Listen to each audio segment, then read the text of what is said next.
안녕하세요, 게으른 윤PD입니다. 얼마 전에 구독자분 중에 한 분이 저한테 이런 질문을 주셨습니다. 네, 바로 카메라의 노출 세팅에 관련된 질문이었죠.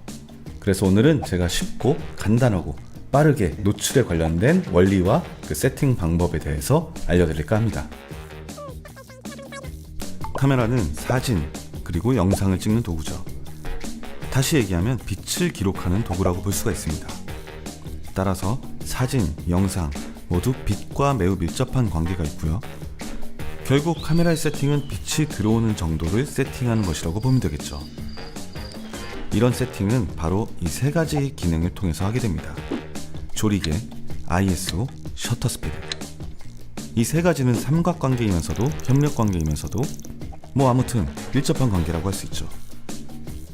그 중에 먼저 ISO에 대해서 알아보겠습니다. 사전적 단어로는 감광도라고 하죠. 빛에 반응하는 정도를 표시하는 단위인데요. 원래는 ASA, DIN 등으로 제각각의 기준이 있었습니다. 현 시대로 오면서 ISO로 통일이 되었죠. 저와 같은 아재 세대들은 좀 아실만한 내용인데요. 예전에 사진용 필름을 보면 200, 400 이런 숫자가 적혀 있었습니다. 이 숫자가 높을수록 어두운 곳에서 잘 찍힌다고 광고를 하곤 했죠. 이게 바로 ISO의 단위와 같은 거였습니다. 디지털 시대가 되면서 필름은 카메라의 센서가 되었고요. 카메라의 센서는 받아들이는 빛을 전기 신호로 바꿔주는데요. 이 전기 신호를 증폭시키는 정도가 바로 ISO라고 보시면 될 것 같습니다. 어두운 곳에 적은 빛이라도 ISO를 올리면 밝게 찍히는 원리가 되는 거죠. 하지만 ISO를 많이 올리게 된다면 강제로 증폭시킨 신호 때문에 노이즈라는 것이 발생을 하게 되고요. 노이즈가 적은 깨끗한 사진을 원한다면 ISO를 낮게 세팅할수록 유리하겠죠. 다음은 조리개입니다. 조리개는 바디가 아닌 렌즈 안에 들어있습니다. 이렇게 열리고 닫히면서 빛이 들어오는 정도를 조절하는 방식이죠. 굉장히 간단한 방식이죠. 단위는 F를 쓰는데요. 이 숫자가 높을수록 조리개는 조여지게 되고요. 숫자가 낮을수록 조리개는 열리게 됩니다. 렌즈마다 이 F 값이 따로 존재하니까요. 구매할 때 밝은 렌즈를 구매하는 것이 유리합니다. 이 조리개를 많이 열게 되면 포커스 초점이 맞는 심도가 얇아지기 때문에 아웃포커싱 효과를 낼 때 조리개를 열어서 응용을 하게 되죠.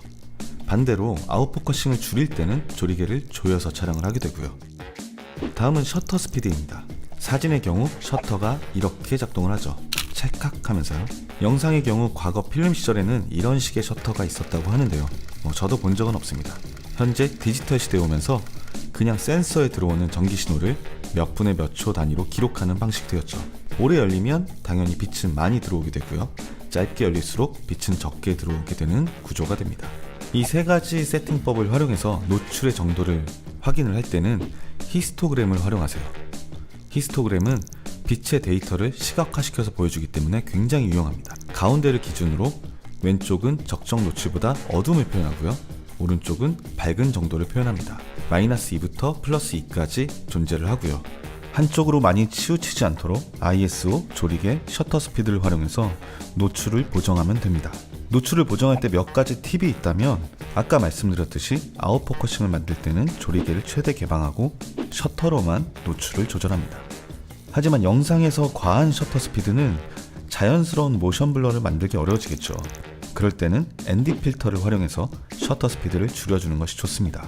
보통 셔터 스피드는 영상 프레임 레이트의 배수로 놔주는 게 정석입니다. 30프레임일 때는 60분의 1초, 24프레임인 경우에는 50분의 1초가 되는 거죠. 네, 어떠셨나요? 별로 어렵지 않죠? 이 세 가지 노출 세팅만 잘 맞춰도 일단 기본적으로 괜찮은 결과물을 얻을 수가 있습니다. 여러분들도 이 세 가지를 잘 세팅하셔서 적정한 노출 맞추시고 멋진 영상 얻으시길 바라겠습니다. 제 영상이 도움이 되셨다면 구독 그리고 좋아요 부탁드리겠습니다. 지금까지 게으른 윤PD였습니다.